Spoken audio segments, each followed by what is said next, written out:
এখনো অবধি ঘৃণা করি পাকিস্তানকে, সারা জীবন ঘৃণা করো। সাউথ ইন্ডিয়া ব্যতীত আর আদারওয়াইজ যতগুলা যে প্রদেশ আছে, যতগুলা স্টেট আছে, সব 99% মানুষ এরকম চরম লেভেলের। সবার আগে দেশ, দেশের ঊর্ধ্বে কেউ না। একটা আপনার আওয়ামী লীগ হন, আপনি জামাত হন, আপনি জানি না আসলে এই জল কতদূর গড়াবে, এবং বাংলাদেশে ক্রিকেট আসলে মনে হয় না যে ভালো কোনো কিছু এর সুফল বয়ে নিয়ে আসবে। আমার মনে হয়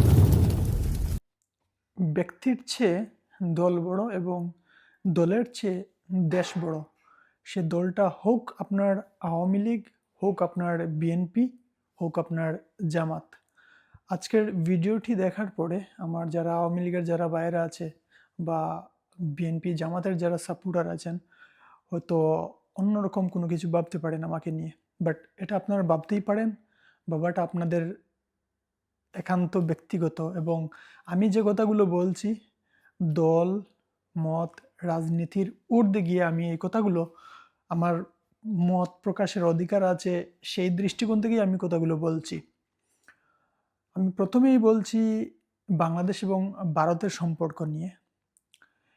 বাংলাদেশ 1971 সালে যে স্বাধীনতা লাভ করে, সেখানে ভারতের অবদান অনস্বীকার্য।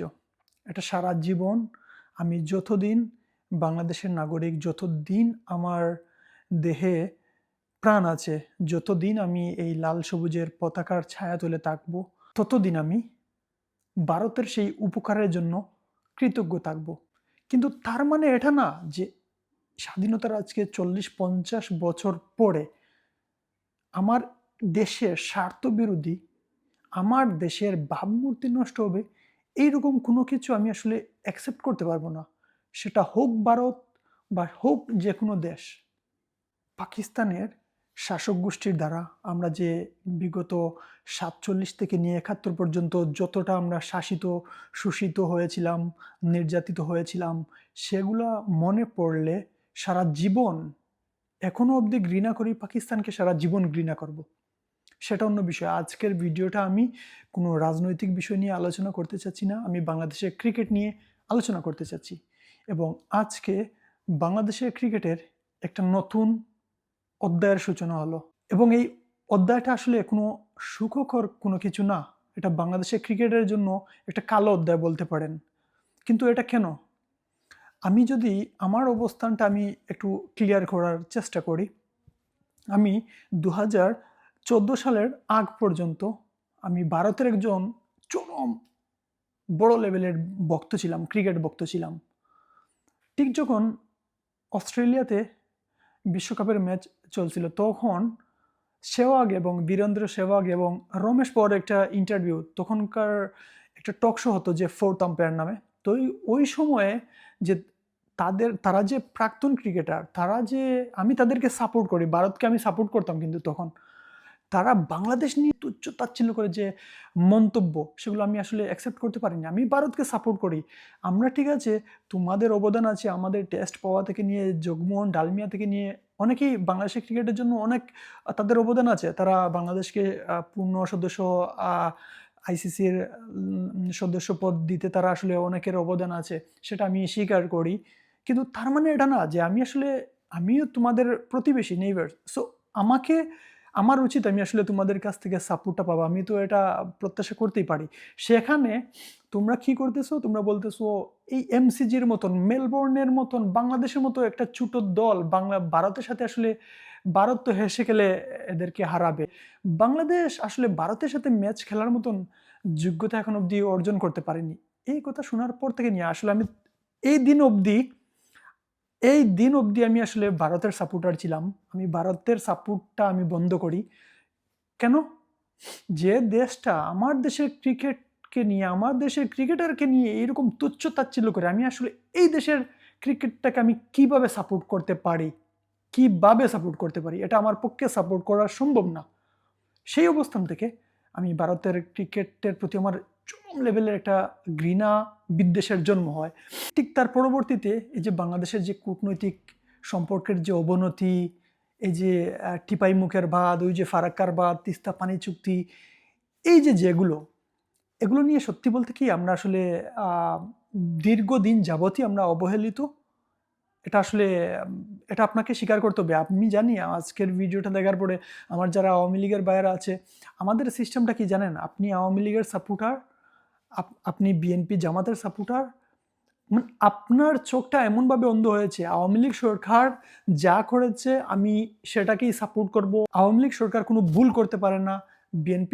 বিএনপির সাপোর্টার যারা আছে তারা ভাববে যে বিএনপি কোনো ভুল করতে পারে না, জামাত কোনো ভুল করতে পারে না।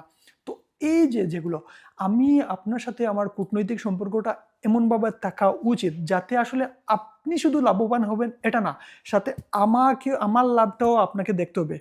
আমি যেন আপনার সাথে সম্পর্ক করে আমি যেন উপকৃত হই। সো একতরফা কোনো সম্পর্ক হতে পারে না। সেটা কূটনৈতিক হোক বা যেকোনো সম্পর্ক হোক। এই যে বাংলাদেশের সাথে যে একটা সম্পর্কের যে টানাপোড়া, সেটা আজকে নতুন না, ১-১.৫ বছর না। এটা বিগত অনেক দিন যাবৎ, প্রায় ৮-১০ বছর যাবৎ এইভাবে চলে আসছে। সো এতদিন যে আসলে আওয়ামী লীগ ছিল ক্ষমতায়, আমি আওয়ামী লীগের সাপোর্টার। কিন্তু আওয়ামী লীগ আজকে যদি আওয়ামী লীগ থাকতো, আওয়ামী লীগের যদি নাজমুল হাসান পাপন যদি আজকে বাংলাদেশ ক্রিকেট বোর্ডের সভাপতি থাকতো, আপনার কি মনে হয় যে জল এতদূর গড়াতো? আমার তো মনে হয় না। অনেক আগেই আসলে সেই বিষয়টা মীমাংসা হয়ে যেত এবং বাংলাদেশ আসলে এত কিছু যে আপনার মেইল পাঠানো, আমি যাব না, বয়কট, এগুলো চিন্তা ভাবনাই আসার কথা না। বাংলাদেশের যদি আওয়ামী লীগ সরকার থাকতো, এটা খুবই সত্য কথা। এতে যদি আসলে মুস্তাফিজকে আইপিএল থেকে রিলিজ করে দেয়া হয়েছে, আইপিএল থেকে তাকে নিলামে তুলে, এক কথা বলতে গেলে যে আপনি আমাকে ইনভাইট করে আমি গেস্ট হিসেবে আপনার দেশে আমি আমন্ত্রিত হয়েছি, আপনি কিন্তু আমাকে রিকোয়েস্ট করে বলছেন আসেন আমার বাড়িতে, আপনি আমাকে দাওয়াত দিয়ে নিয়ে আপনি আমাকে জুতো পিটে করে বিদায় দিয়ে দিলেন। সো বিষয়টা এরকম আর কি। তো এটা আসলে দেখেন, একটা দেশের মধ্যে এটা আজকে নতুন না। একটা দেশের মধ্যে এরকম সম্পর্ক থাকবে, এইরকম প্রতিটা দেশে এরকম উগ্রবাদী, জঙ্গিবাদী, আমি এগুলাকে কখনো সাপোর্ট করি না। এটা বাংলাদেশের, আমি যদি বাংলাদেশের দৃষ্টিকোণ থেকে বলি, আমাদের বাংলাদেশের 90% মানুষ যারা হচ্ছে এইরকম টাইপের, যারা খুবই ধর্মান্ধ, উগ্র, মানে এই সিস্টেমের মন মানসিকতা এরকম। আর আমি যদি ভারতের ইউপির কথা বলি, পশ্চিমবঙ্গের কথা বলি, বা ওই যে শুধুমাত্র সাউথ ইন্ডিয়া ব্যতীত আর আদারওয়াইজ যতগুলা যে প্রদেশ আছে, যতগুলা স্টেট আছে, সব 99% মানুষ এরকম চরম লেভেলের উগ্র। তাদের মিডিয়া পর্যন্ত, এক একটা মিডিয়া যখন বাংলাদেশকে নিয়ে এরকম তুচ্ছ তাচ্ছিল্য করে, ভাই আমি আওয়ামী লীগের সাপোর্টার, দ্যাট ডাজন্ট মিন আমি যে ওইটার পক্ষে থাকবো, অসম্ভব। এটা আমার পক্ষে কখনো সম্ভব না। যেখানে আমার দেশের মানহানি হচ্ছে, যেখানে আমার দেশকে তুচ্ছ তাচ্ছিল্য করা হচ্ছে, এই যে একটা দেশের ধর্মীয় সম্প্রীতির কারণে, ধর্মীয় কোনো সম্প্রীতি, এরকম প্রতিটা দেশে এরকম উগ্রবাদী, জঙ্গিবাদী। আর আপনি একটা জিনিস লক্ষ্য করে দেখবেন, যে দেশে, যে জায়গাতে সবচেয়ে বেশি ধর্মান্ধ, যে জায়গাতে সবচেয়ে বেশি ধর্মচর্চা করতেছে মানুষগুলা, ওই জায়গাতে সবচেয়ে বেশি অনৈতিক কাজ, যত রকম মানবতা বিরোধী কাজ এই দেশেই হচ্ছে। তো এই যে দীপু দাসের যে ঘটনা, এটার জের ধরে আপনি কখনো কোনো ধর্মীয় অজুহাতে আপনি মুস্তাফিজকে এই আইপিএল থেকে আপনি কখনো বাদ দিতে পারেন না। যদি এতটাই যদি বিদ্বেষ থাকে বাংলাদেশের প্রতি, তখন ভারতের উচিত ছিল বাংলাদেশের কোনো প্লেয়ারকে তারা নিলামে তুলবে না। এটা ছিল সবচেয়ে ভালো তাদের পদক্ষেপ। তারা যদি নিলামে যদি তুলেও যদি কাউকে আসলে তারা দলে নিত না, সেটা অন্য বিষয়। সেটা আসলে আমিও অবজেকশন করার কিছু নাই এখানে। সো পাকিস্তান যেভাবে, তার আগেই পাকিস্তানের মতন বাংলাদেশকেও বলতে পারতো যে তুমি আমাদের দেশে আসো না, তোমাদের প্লেয়ার আমরা নেব না। সো এটা আসলে খুবই ক্লিয়ার। তো এখানে আপনি বা মুস্তাফিজকে নিলেন, এখানে নিয়ে আপনি ধর্মীয় অজুহাতে আপনি কি বললেন যে আমি মুস্তাফিজকে আসলে নিরাপত্তা দেওয়া সম্ভব না, মুস্তাফিজকে যদি ক্যারে নেওয়া হয় তাহলে অন্যান্য প্লেয়ারদের উপরও হামলা হতে পারে, এই আশঙ্কাতে আপনি কি করলেন, আপনি মুস্তাফিজকে একদম কাট করে দিলেন। সো এই জিনিসটা আসলে বাংলাদেশের যে, আমি বলবো না বাংলাদেশের হয়তো এই পাওয়ারটা নাই, এই গ্রাজটা দেখানোর মতন এই শক্তিটা নাই, কিন্তু এটা আসলে কখনো আপনি মেনে নিতে পারেন না। ভারত যে জিনিসটা বাংলাদেশের সাথে করেছে, এটা আসলে আপনি কোনোভাবে এইরকম বিসিসিআই নাম্বার ওয়ান, এতটা যে তারা ধনী ক্রিকেট বোর্ড বা তাদের যে ক্রিকেট কতটা উন্নত, কিন্তু এটার মানে এটা না যে আপনি আসলে এইরকম কোনো কাজ করবেন আর আমি সেটাকে সাপোর্ট করব। এখন বাংলাদেশের ইতিহাসে এই প্রথম ক্রিকেট ইতিহাসে যে বাংলাদেশ ক্রিকেট বিশ্বকাপ বয়কট করলো, এবং জানি না আসলে এই জল কতদূর গড়াবে, এবং বাংলাদেশে ক্রিকেট আসলে মনে হয় না যে ভালো কোনো কিছু এর সুফল বয়ে নিয়ে আসবে, আমার মনে হয় না।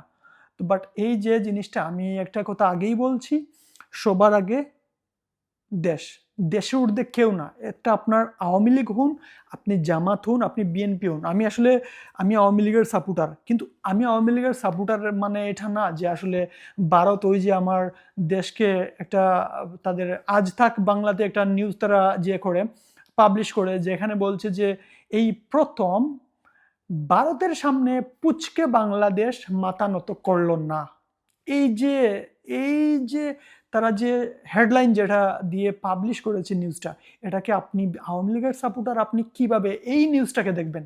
বাংলাদেশের মিডিয়ার কথা আমি বর্তমানে না বলছি, বর্তমানে নাই বলি, পূর্বেও যতদিন আসলে আওয়ামী লীগ ক্ষমতায় ছিল, বাংলাদেশের কোনো মিডিয়া যদি আওয়ামী লীগের বিরুদ্ধে, এই দুর্নীতির বিরুদ্ধে যদি এখন যেগুলো প্রকাশ হচ্ছে যে আওয়ামী লীগের আসলে এত কোটি টাকার দুর্নীতি, এত কোটি টাকার দুর্নীতি, এগুলো যদি তখনকার সময় মিডিয়া যদি প্রকাশ করতো, তাহলে হয়তো বাংলাদেশের এই পরিস্থিতি আসতো না। তখন আসলে সবাই হলুদ সাংবাদিকতা করছে। তো বাংলাদেশের এখনকার যারা আছে, এখন যে ইন্টারিম গভর্নমেন্ট আছে, তারা কি, তাদের কি কোনো এই দুর্নীতিগুলো এখন মিডিয়া প্রকাশ করতেছে? সো বাংলাদেশের মিডিয়া এইরকম। বাংলাদেশের মিডিয়া নিয়ে আমার বলতে গেলেও ঘৃণা হয়। কিন্তু কলকাতার যে মিডিয়া, একমাত্র একটাই নিউজ আমি চ্যানেল দেখেছি, যেটা হচ্ছে প্রথম কলকাতা ব্যতীত আদারওয়াইজ যতগুলা মিডিয়া আছে ভাই, এগুলো চরম চরম লেভেলের। এগুলা এত বাজে গণমাধ্যম আমার মনে হয় না যে পৃথিবীর আর কোনো দেশে আছে। এদের নিয়ে বলতে গেলে আমি জানি না আসলে, আমি ভারতের, আমি যখন আমার প্রবাসের এই 5 বছরের অভিজ্ঞতা থেকে আমি বলছি, আমার দেখা সবচাইতে যে জেন্টলম্যান মানুষটাই হচ্ছে ইন্ডিয়ান, এবং সেটা কেরালার। আমি যখন দুবাইতে ছিলাম, আমার রুমমেট ছিল, তো আমার দেখা সবচেয়ে ভালো মানুষটাই হচ্ছে ইন্ডিয়ান, এবং আমার দেখা সবচাইতে জঘন্য মানুষটা হচ্ছে ইন্ডিয়ান। সত্যি কথা কি, আমার দেখা সবচাইতে জঘন্য মানুষটা হচ্ছে ইন্ডিয়ান।